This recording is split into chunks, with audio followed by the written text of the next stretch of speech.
Hey, Sam and Desireé, it's so good to see you both. Would you guys mind just sharing a brief overview of what ICF is, the International Christian Fellowship, and who your church reaches?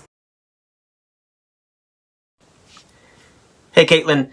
International Christian Fellowship is an English-speaking church. We've been in the Frankfurt area for almost 30 years, and it's a church composed of about 50 different countries, 30 different languages spoken at our church, heart languages, and all connected by the fact that we follow Jesus. So we are a church that is really international. We're a church where there's a lot of diversity, not only diversity theologically, but just diversity as far as cultural backgrounds, church experiences. But the one thing that really does connect us and that we've had to live out is how is it that we as a church function as Jesus' disciples? That's really awesome, guys. I've heard that you guys have transitioned into Sachsenhausen. How has that transition been? And how is the transition into bringing a new team together? Well, Katelyn, we're actually transitioning right now. We are packing our house and we're getting ready to move into Sachsenhausen. So within the next month, that'll be happening. So you guys could be praying for us about that. Thank you. And the transition just as far as ministry and working with the team is beginning as well. Just last Wednesday, we had our very first gathering, which was something new for us. Just as we were recording something new and using online platforms, we gathered as a church plant for the first time online. Our plan was to launch obviously in person, and we've had to rethink how do we engage our city for Jesus Christ. And so on last Wednesday, we invited a group of people that had heard about the church plant just to join us, and we began to really outline the DNA of who we are as a church, as far as who are we? River of Life Church. Where are we going? We want to make reproducing disciples of Jesus Christ who live and love like Jesus. And how we're going to get there. So we've outlined a tool to help us be faithful to how to make disciples like Jesus. We call our missional compass. So the transition's just begun, and we're learning literally as we speak and record this. That's really awesome. We'll definitely be praying for all of those things and your transitions into that. Really quick, how do you feel connected to GZZ? The connection with GZZ has really been a blessing to us, and they have really included us. We, as an English-speaking church on the outskirts of Frankfurt, were not really well connected with what was taking place in Frankfurt. And I know Stefan and Kelly have really received us with open arms. One of the blessings is that they didn't see us as competition. They didn't see there as a turf war. But they literally just have a heart for the city and want to see disciples being made.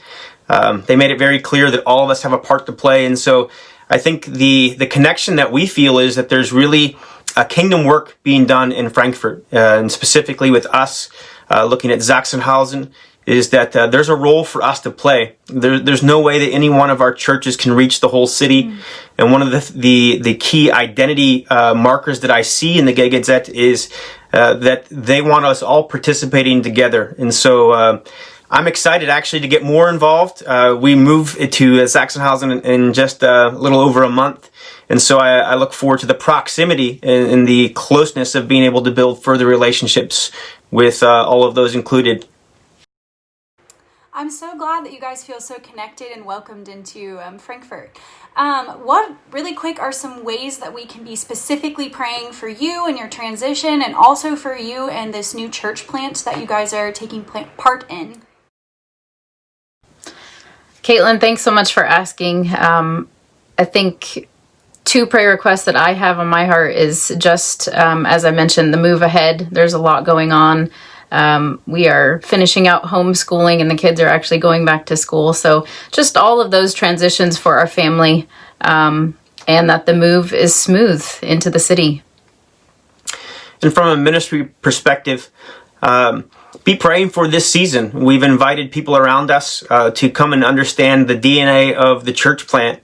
And it really isn't about planting a church or a service. It is focusing on wanting to see reproducing disciples made. And so pray that God would bring the right people along side of us. And we pray that God would open our eyes to the needs in the city. One of the best ways that God has designed His church to work is that we engage the local city and build redemptive bridges. And so you could ask that the Lord shows us the needs that we can meet, that would specifically allow us to build relationships with Christ at the center, and redemptive relationships where we can engage those who are far from Jesus, but do it in a practical, loving way where we can serve them. So thank you so much for taking the time to hear the Dyer story, but specifically to allow us to share about River of Life Church, a new church plant in Sachsenhausen. We would covet your prayers during this new season. Thank you. Yeah, I will definitely be praying for those things, and I know that the Gig 8 Set people and the people who receive this newsletter will also be praying for you. And I just want to thank you also for your time, especially during this transition and the time of packing up and moving, to take your time and actually be interviewed, especially during Corona time where we have to do things like this on Marco Polo. It's so fun, and I'm so thankful for modern technology. But yeah, thank you guys so much. I really appreciate it.